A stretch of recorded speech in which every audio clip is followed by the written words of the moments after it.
မင်္ဂလာပါရှင်မင်းတို့ construction ရဲ့ decoration မှာကြိုဆိုပါရရှင်ကျမကတော့မင်းတို့ construction ရဲ့ decoration မှာ site engineer အနေနဲ့တာဝန်ထမ်းဆောင်ရရှိပါတယ်ရှင်ဒီနေ့မှာတော့မင်္ဂလာတုံမြို့နယ်မှာတည်ဆောက်နေတဲ့ two story RCC resident လေးကိုရောက်ရှိနေတာဖြစ်ပြီးတော့လက်ရှိလုပ်ငန်း project လေးတွေကိုလေ့လာလို့ရအောင်တင်ပြပေးသွားမှာပဲဖြစ်ပါတယ်ရှင်ဒီ site လေးကိုတော့ PA Premium Package နဲ့အနံထားပြီးဆောက်လုပ်ရေးလုပ်ငန်းအဆင့်ဆင့်တိုင်းကိုလည်းစနစ်တကျတေချာ view site လုပ်ဆောင်ပေးနေပါတယ်ရှင်မြေကျဲ P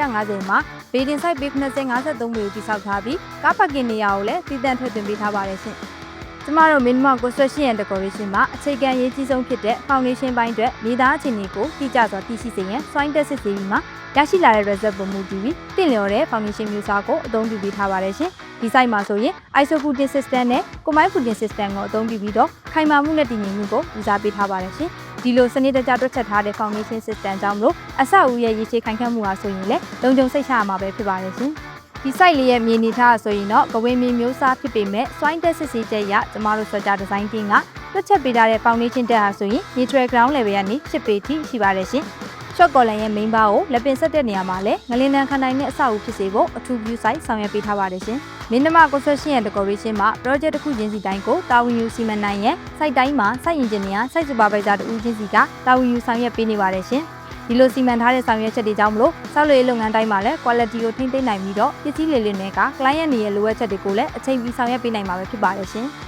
ဒီ project ရဲ့ foundation အဆင့်တွေဖြစ်တဲ့ earthwork excavation, rebar work, found work, concrete casting work, retaining wall work အပြင်